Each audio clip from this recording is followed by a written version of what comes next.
dare enter, a place forgotten by time, where shadows breathe, and the dead still remember. Sit, watch, and do not look away.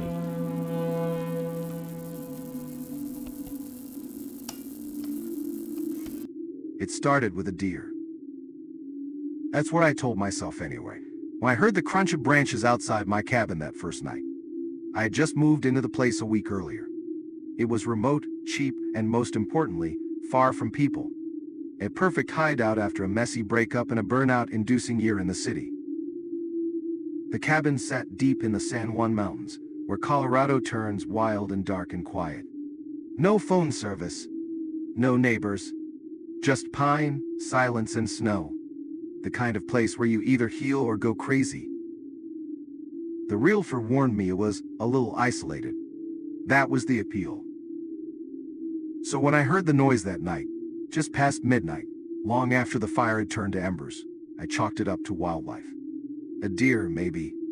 Or a bear, though they were supposed to be hibernating. I got up and stepped to the window. Nothing. Just trees, black and shivering. And then, another sound. Closer. Crunch. Crunch. A heavy, careful gait. Two-legged. My breath caught in my throat. I squinted into the trees, pressing my forehead to the icy glass. There was movement. A shape, tall, lanky, dragging something behind it. I blinked. Gone. The woods were empty again. I stepped back from the window, heart racing. Probably just shadows, I thought. Or exhaustion. I hadn't been sleeping well. But as I turned away, I noticed something else. The front door, locked earlier, was slightly ajar. Not open. Not broken. Just unlatched. As if something had come in. Or was still inside. I grabbed the fireplace poker and crept through the cabin, flipping on every light I passed. Living room. Empty. Kitchen. Empty. Bathroom. Clear. Only one door left, the bedroom. The door was shut. I hadn't closed it. Not since moving in. I stood in the hallway, staring at it. The knob twitched. Once. Just a subtle, twitchy little jiggle. I backed away. My heartbeat was thunder in my ears. Then, silence. I stood there for what felt like an hour, poker raised, waiting for the door to open. It didn't. Finally, I lunged forward and yanked it open, shouting into the room, but it was empty. No windows. No way out. Nothing. Just my bed, the creaking old dresser, and a chill that crawled into my bones and never quite left. I didn't sleep that night. I sat in the living room with the poker across my lap, staring at the door, flinching at every creak of the rafters and howl of the wind. When the sun finally rose, I stepped outside, half expecting to see footprints. But there were none.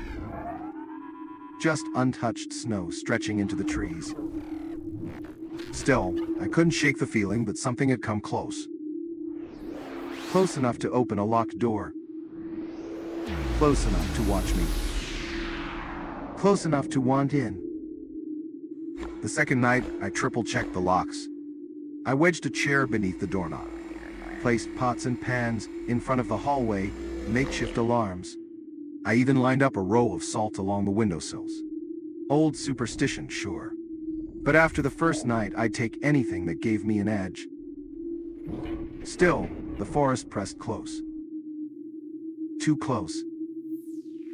The wind moved wrong through the trees. Too steady. Too human. By midnight, I sat in the same chair as before, poker in hand, lantern burning low. The fire had died out, but I didn't dare get up. My eyes burned from staying open too long. Every sound felt amplified. The old cabin breathed and popped and settled around me like a living thing. Then, a sound. A whisper. From the woods. My heart froze. Not wind. Not an animal. A voice. It came in fragments, riding the cold air. "Let me in." I crept to the window, careful not to let the lantern cast my shadow. Pulled the curtain back an inch. There, standing just beyond the tree line, was a figure. 7 feet tall. Emaciated. Its arms were too long, too thin. Its neck stretched unnaturally, head cocked at an angle like it was trying to listen. It didn't move. It just stood there, watching the cabin, watching me. Then, it spoke again. The same voice, the same tone. But the words, "Please, I'm hurt." I felt bile rise in my throat. Because it was using her voice. My ex. The exact cadence. The exact softness. A voice I hadn't heard in months. But I knew it wasn't her. It couldn't be. She was in Chicago. Alive. Safe. This thing, was playing me like it knew what voice would cut deepest. Like it was learning. Mimicking. Baiting. I dropped the curtain and backed away. The whispering stopped. But I felt it. Still there. Still watching. Still waiting. Morning came like a rescue. But when I stepped outside to check, the snow was raw. It wasn't untouched like before. This time there were tracks. Two-legged. Barefoot. Leading right up to the front steps. And then nothing. No retreat. No turning away. Just one direction. Toward the door. I didn't sleep that third night. Not a minute. I kept every light on, every curtain closed, every weapon within reach. The fire poker, a hatchet, even a rusted hunting knife I'd found buried in the kitchen drawer. I set them all in a line on the coffee table, each one sharp enough to make me feel a little less helpless. And still I felt watched. It wasn't paranoia anymore. It was pressure, like something unseen crouched just outside the cabin walls, fingers trailing across the timber, waiting for the right moment to knock. But it didn't knock. It scratched. Soft at first. A whisper of nails dragging down the wooden siding. From one side of the house, then the other, then just above me, tracing across the roof. I held my breath, straining to listen. It circled. Again. And again. And then, directly above me, a thud. Not a branch. Not an animal. Something heavier. Something walking. I stared up at the ceiling, teeth clenched, hand wrapped tight around the fire poker. The noise moved, slow and deliberate, from the center of the roof to the edge above the front porch. Then silence. I waited. Minutes passed. And then, the doorknob turned. It jiggled once. Twice. Then slowly began to rotate. But I had locked it. I knew I had locked it. The latch clicked open. And something pushed against the door, slow and testing, until the chair wedged beneath it groaned. Then a voice. Not her voice this time. This one was male. Croaking. guttural, like broken glass dragging across a wet floor. "Let me in." I didn't move, didn't breathe. I clutched the poker so tightly it dug into my palm. Then, just as slowly, the doorknob turned back. The latch clicked shut. The pressure on the door eased. And the presence withdrew. I sat there until the sun began to rise, frozen, exhausted, terrified. When I finally dared open the door, I found something on the porch. A dead rabbit. Cleanly decapitated. Its eyes still open. And carved into the wood beneath it, long, deep scratches forming a crude symbol. A spiral. Turning in on itself. Over and over and over. I burned the rabbit. Dragged it out to the clearing behind the cabin, doused it in lighter fluid, and watched the flames twist into the gray morning sky. The smell was unbearable. Hair, meat, rot, but I didn't stop until every trace of it was ash. Then I scrubbed the porch for hours. Scrubbed until my hands blistered, until the spiral was gone, until the boards were raw and splintered. But it didn't help. That night, I tried to sleep again, not because I thought I could, but because I had to. I couldn't keep living like that. So I took one of the sleeping pills I'd packed, just in case, crawled into the guest bed, locked the door behind me, and waited. The darkness came like a curtain, heavy, absolute, and with it, the dreams. Not memories. Not hallucinations. This time, something else. Something real. I was back in the woods. Barefoot. Wearing only a t-shirt and boxers. The trees swayed in slow motion around me, their needles whispering my name in voices that didn't belong to any mouth. And ahead of me, in the fog, a figure. Tall. Twisted. Its limbs too long, too thin. Its head cocked at a strange broken angle. Its skin looked like dried leather, cracked and dark. Its eyes glowed. Not with light, but with absence, twin holes into something older than time. It opened its mouth.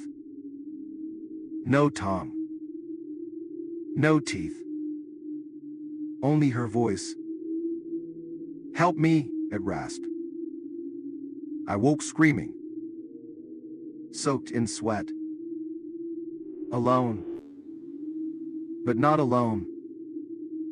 The closet door, which had been shut, now stood wide open. And on the mirror across the room, drawn in fog, "Stay." I didn't sleep again after that. Didn't try. I kept every light in the cabin burning, lamps, flashlight, even the stove burner. I dragged a chair into the kitchen and sat with my back to the wall, crowbar across my lap, staring at the front door like it might start breathing. At some point, dawn came, pale and colorless, barely different from the night. Snow had begun to fall again, light at first, then heavier. By noon, the trail out was buried. I checked my truck. Dead. Battery drained. It had been fine yesterday. I popped the hood. Every wire had been torn out. Chewed. No prints. No signs of an animal. Nothing. The panic started to swell, but I swallowed it down. I had food, water, firewood. I could wait. Could hike out if I had to, when the snow stopped. That afternoon, I boarded the windows. All of them. Hammered planks into the sills like I was preparing for war. Because I was. Whatever this thing was, whatever it wanted, it wasn't stopping. And I was done waiting. That night, it came closer. Not in a dream. Not in shadow. In the flesh. It started with the knocking. Soft. Measured. From the back door. I didn't answer. Didn't move. The knocking came again. Then again. Then. A voice. It sounded like my father. He died when I was 16. Open the door, kiddo, he said. It's cold out here. I gripped the crowbar tighter. Another knock. And then my mother's voice. Soft, pleading. I made your favorite, just open the door. I shook. Bit my tongue until it bled. They kept talking. One after another, voices from my past, from old memories, all of them perfect. But wrong. Empty. Soulless. Like a puppet mouthing lines it didn't understand. Then silence. Followed by scratching. Long, slow, deliberate, like claws tracing the wood. And then, the doorknob started to turn. I lunged for the back door, throwing the deadbolt just as the latch began to move. Something on the other side hissed, not in anger, but amusement. It knew I was afraid. I pressed my ear to the wood. No footsteps. No breathing. Just silence. And then, the whisper. Low. Crooked. Too close. You'll let me in eventually. I backed away slowly.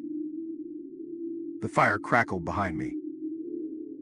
I didn't look away from the door for a full 10 minutes. Then I shoved the refrigerator in front of it. Not that I thought it would help. But I had to do something.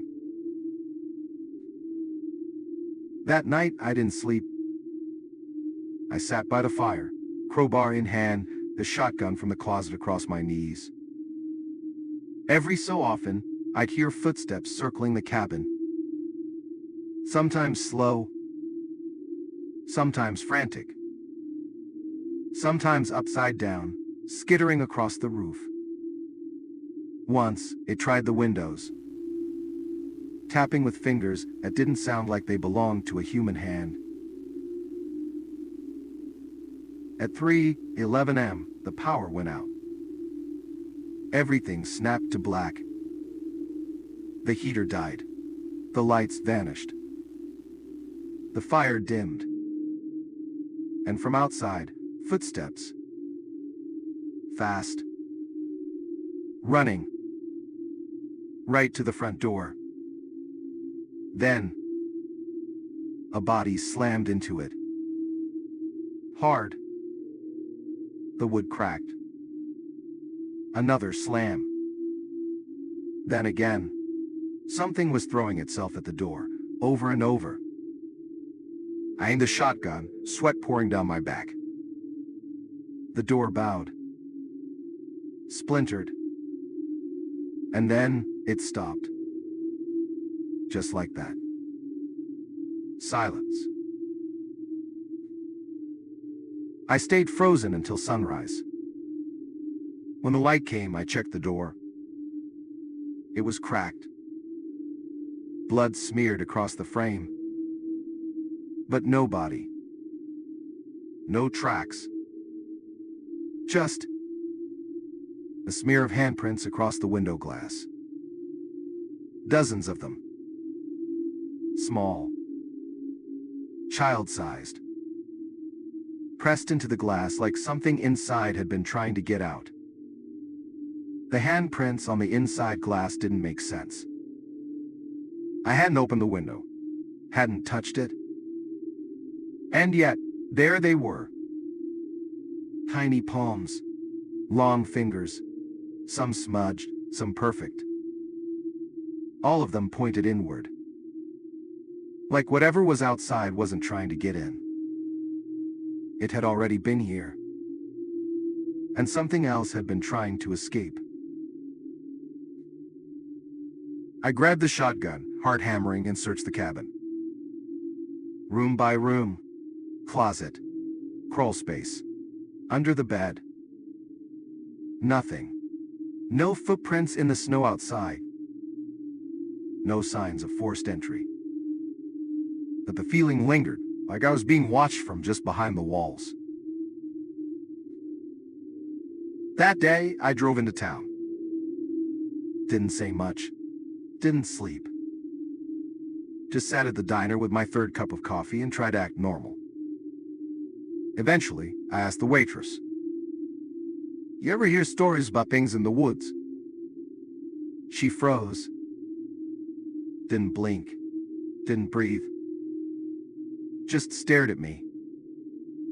And then she said, "You should leave, don't wait, don't ask questions, just go." I tried to press her.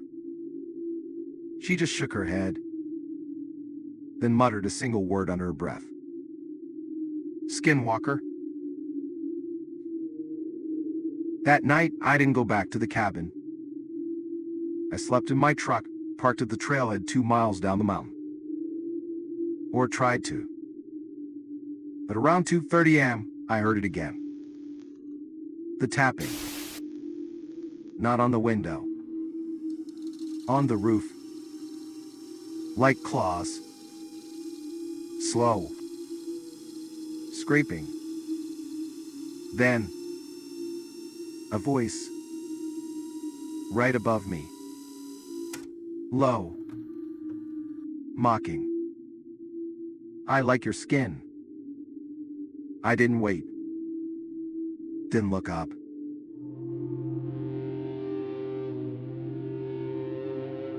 Just threw the truck into reverse and tore out of the trailhead, tires screaming over gravel. I didn't care where I went, just away. Branches clawed at the windshield as I skidded onto the old logging road. No lights. No stars. Just the echo of that voice, still in my ears, though I knew it hadn't followed. "I like your skin." It didn't sound like a man. Didn't sound human. It sounded like something trying to be human. Like a child wearing a Halloween mask that didn't quite fit. I drove for hours. By the time the sun rose, I was 2 counties over. Shaking. Exhausted. Alive. But then I checked my phone. No signal, of course. But my photo gallery was open. And in it, new images. Ones I hadn't taken. All from the night before. All from inside my truck. Each one blurry. Tilted. Like taken from the passenger seat. The last photo? Me, sleeping. And beside me, something not quite right. Long face. Too long smile. Eyes that watched. I threw the phone out the window. But I couldn't stop seeing the image. Couldn't unsee that face. Couldn't forget the smell. Like wet fur and burnt meat. I found a motel off Route 160. Didn't ask the price. Just paid in cash and locked myself in. All the lights on. Every chair shoved against the doors. And a mirror covered with a towel. Because I knew that face might not just be in photos. It might be standing behind me. I didn't sleep. Just stared at the door. All night. The tapping didn't start until around 3 a.m. Soft. Measured. just like before. Tap, tap, tap. Not the window. The bathroom door. The one I hadn't opened. Not since I arrived. I checked the room when I first came in, lights on. Closet empty. Bathroom locked. At least I thought I had locked it. But now, tap, tap, tap. I stood. Every muscle in my body screamed not to move. But I couldn't help it. Something inside me whispered, if you don't look, it'll come out anyway.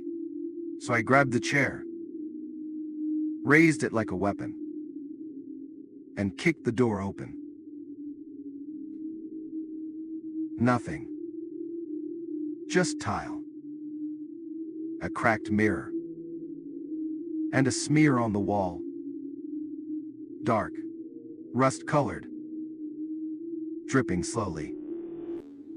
But no one inside. I backed out. Closed the door. Wedged the chair under the knob. Again. Didn't sleep. Again. Morning came, pale and gray. I left without showering. Without checking out. Just hit the road again. But as I pulled away, I saw something in the rear view. Standing outside the motel. At the edge of the parking lot. A man.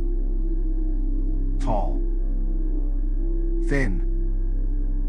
With my face. Smiling. Too wide. Too wrong. I didn't stop. Didn't breathe until I hit the next town, where I bought a burner phone and a disposable camera, because I no longer trusted digital screens. Not after what I'd seen.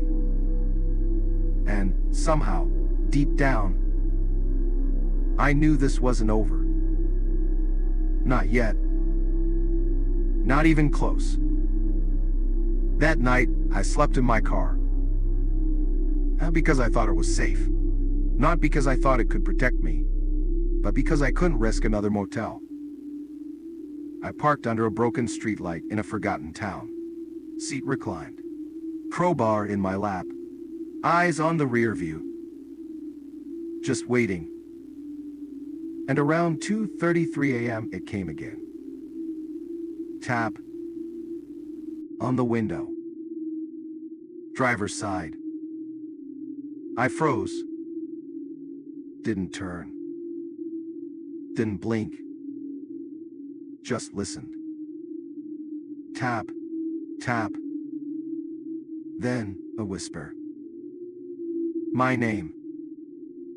Spoken in my own voice. I turn. Slowly. Nothing there. Just the empty street. But the mirror. The mirror showed a figure standing right beside me. Smiling. Bleeding. Its eyes. Black. Too wide. Too human. I slammed the gas. Didn't care where I was going. Didn't look back. Just drove.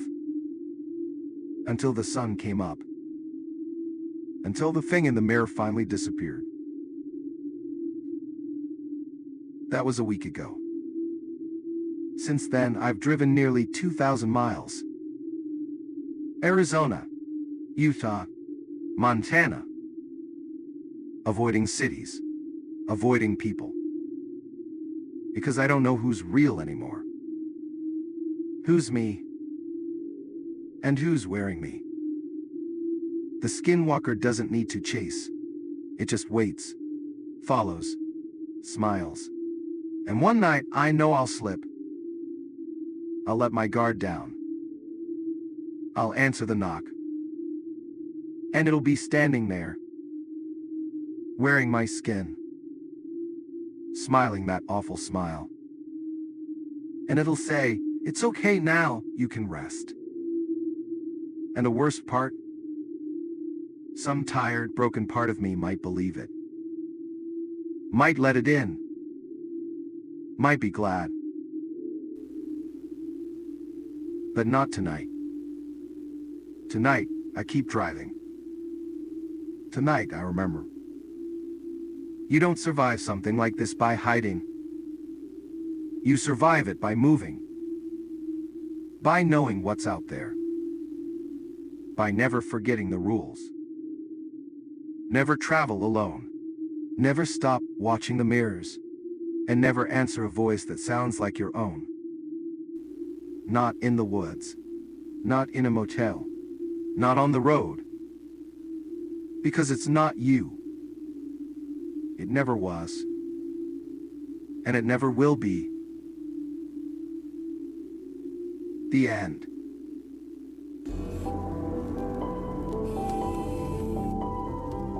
The tale is over, but the darkness remains. Subscribe, or stay forever, in the silence between screams.